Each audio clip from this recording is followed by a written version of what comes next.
पहिल्या टप्प्याच्या शिबिरमध्ये 22 लाख परिवारांना आम्ही परवापर्यंत लाभ दिला आहे। आता 8 मे आणि 15 मे म्हणजे 15 मे आता आहे, 8 मे आहे, 2 शिबिर बाकी आहे। पहिल्या टप्प्यातलं 4 झाला आहे। 6 शिबिराची योजना आम्ही केली होती। या 2 टप्पा 15 मेला अंतिम आकडा येईल। आता आम्ही विचार करतो आहे की 15 मे नंतर जिल्हास्तरीय शिबिर घ्यायचा। आता आम्ही मंडळ स्तरावर घेतले।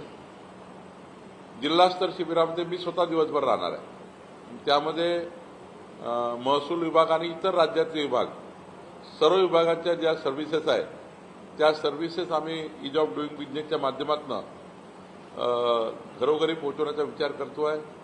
शासनाने जे निर्णय घेतलेला आहे ते निर्णय लोकाभिमुख आहे।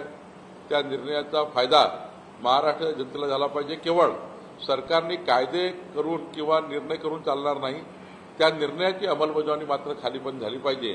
याकरता छत्रपती शिवाजी महाराजस्व अभियानाची भूमिका आली आणि त्यामुळं लोकाभिमुख शासनाची भूमिका आली।